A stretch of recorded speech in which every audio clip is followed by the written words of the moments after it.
Leading the way in the Bundesliga over the winter break, it's the colour red.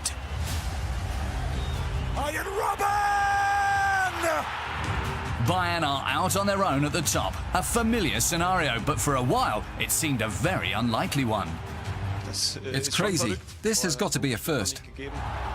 Turbulence, touchline turnovers and some fabulous football. It's an outstanding achievement. From flop to top, Bayern's rollercoaster season so far. For Bayern, the start of the season meant business as usual. Carlo Ancelotti's side beat Dortmund in the Super Cup and won their first 2 Bundesliga outings. And there is the season's first goal, Niklas Zula. It's a piece of exquisite skill from Robert Lewandowski. The first crack appeared on matchday 3 with a 2-0 defeat at Hoffenheim. Not at all to the record champions' taste. We can't let it throw us, but it's a warning shot. There was worse to follow. Keeper Manuel Neuer suffered the recurrence of a foot injury that would sideline him for the rest of the year. A serious blow to an already unsettled team. Against Wolfsburg, Bayern squandered a 2-0 lead, and for the first time in 6 years, the pressure was mounting. Wolves play better than us, and at the end they deserve to win. At the end of September, Bayern sank to a 3-0 defeat at Paris Saint-Germain in the Champions League. It would be Ancelotti's last game in charge. We got together after the game and talked about where it should go from here. The first decision was to part with Carlo Ancelotti. That left the question of who would succeed him, and the list really wasn't very long. The surprise solution? Jupp Heynckes.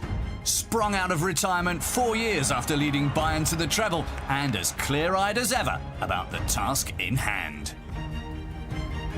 My job is to put together a team who play as a proper collective again, and who are always working towards a specific target.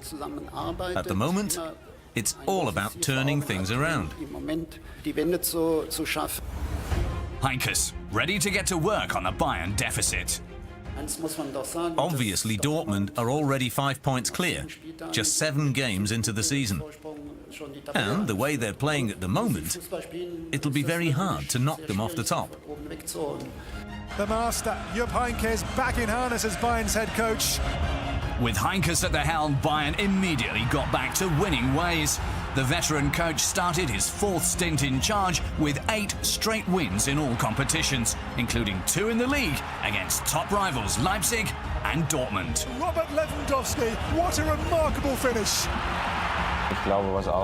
One thing I think is very important is that he knows the club.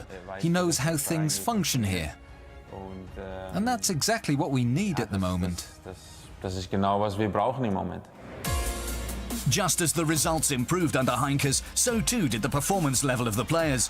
Joshua Kimmich is on 6 assists, a mid-season personal best. Kingsley Coman has stepped out of Arjen Robben's shadow and signed a new contract until 2023. The rebound is in from Kingsley Coman. Sven Ulreich, deputising for Manuel Neuer, bounced back from the odd early blunder. He's kept 6 clean sheets. No other keeper has managed more this season. He's played better and better, with ever more confidence. And he's giving orders at the back now, which is just what we want. At the other end, Robert Lewandowski is in great form even by his own prolific standards. 15 goals in 17 games. The Polish ace has never scored more in the first half of the campaign. He's scored 30 in each of the past 2 seasons. That's an incredible strike rate. And now, he's already on 15. We're just glad he plays for Bayern. And now Lewandowski's been joined by Sandro Wagner from Hoffenheim. The former Bayern youth player adds yet more firepower to the Bayern front line. Now 11 points clear at the top, the competition face a mighty challenge to try and knock Bayern off their accustomed perch. The Bundesliga is lit up red again.